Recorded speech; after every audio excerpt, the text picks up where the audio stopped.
Kama kawaida mazoezi na viponjo. Ila vijana wangu sema huyu mwingine huyu kuacha rastamani huyu, yani kila siku anaelekezwa lakini yale tu, ndio maana wanamkuta wanamshenyenta.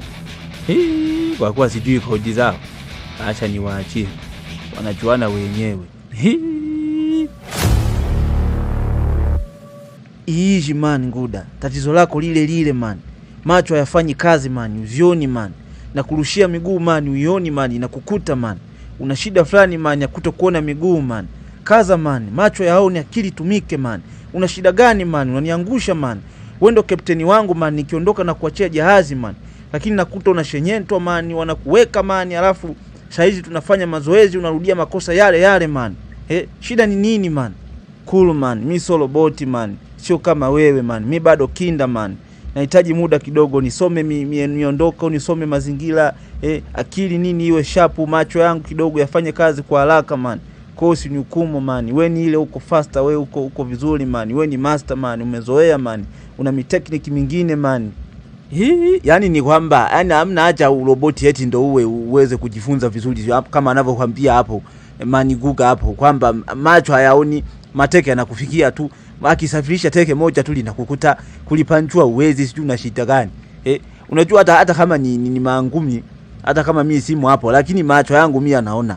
Yani mimi japokuwa ni kwamba naweza kusema kwamba siwezi kukimbia, lakini nikiona unarusha mateke na yakwepa vizuri na nakimbia vizuri tu. Sasa wewe unatakiwa upambane, unaelekezwa lakini unarudia yale. Kichana wangu wakijiimarisha au wapinzani wetu, sio atakuja tusambaze. Mkisha sambazwa nyinyi tu hapo, na mimi wananikuta. Kwa sababu hakuna wakunilinda, hakuna nini kunitetea. Sasa inabidi uwe nganga likijana, msikilize man Guga huyo. Easy man. Kuongea ni easy man. Sio kitu cha kawaida man. Sio urahisi man. Yani hata kama unaongea tu kwa sababu wewe uko kule man, lakini ukiwa kwenye mtanange man, ukiwa kwenye dimba man, sio virahisi kuziona man. Akili lazima ichanganyikiwe man. Kwa sio tu unaongea bosi yani. Nikwambie tu man, so vitu vyepesi man, ni vigumu man. Kijana shida yako mdomo na ndio unaokuponza. Yani nikwambie tu.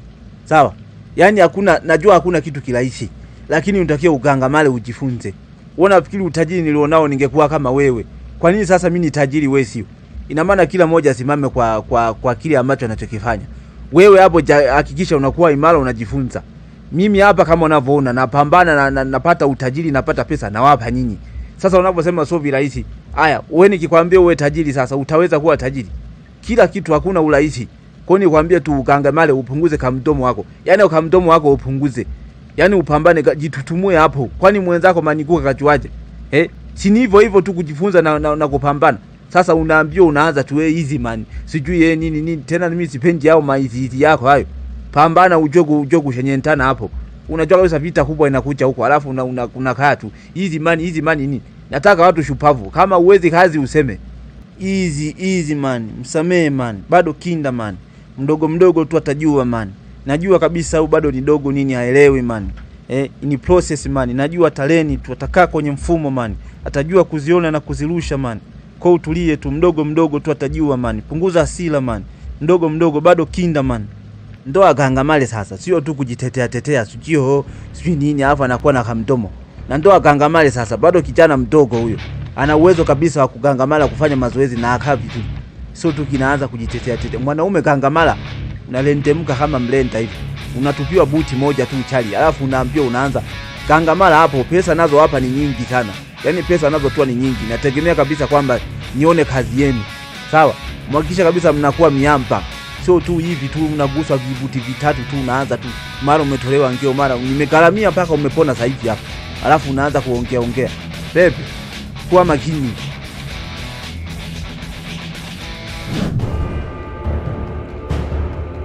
Nyinyi mapacha, kama kawaida yetu, pale ambapo mnaniona mimi, mnaona vitu viwili, pesa pamoja na kazi. Kwa hiyo kama tunavyofanyaga kazi, mnafanya kazi yangu, baada ya hapo mnapotea kwa muda, baadaye nikiwahitaji na waita, tunapeana tena kazi pamoja na pesa. Sasa nyinyi sitaki muonekane au nionekane na nyinyi, ndio maana nimewaita sehemu ya faraga. Sijui mnanielewa? Yani hapo umeongea vitu vishakaa kichwani. Yaani hapa nawaza kukata umeme tu hapo.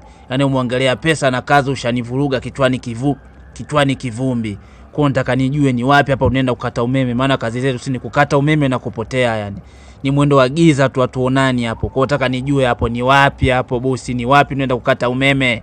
Naam, kama kawaida yangu. Sasa nadhani kijana wangu mnamfahamu yule Kimbunga.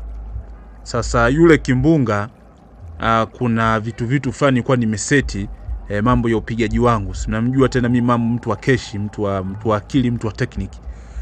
Sasa mchongo nilikuwa nimeupanga kauvuruga.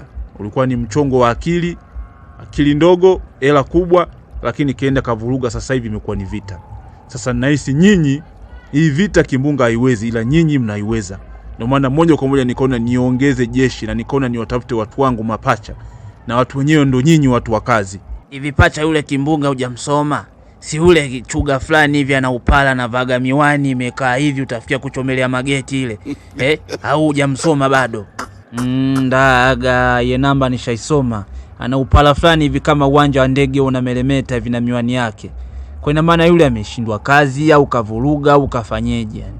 Ili tujue sisi tunaenda kuanzia wapi yani. Kwa nini ashindwe kazi kwanza? Yani inakuaje anashindwa kazi mpaka tunakuja sisi kuja kuifikia mzee?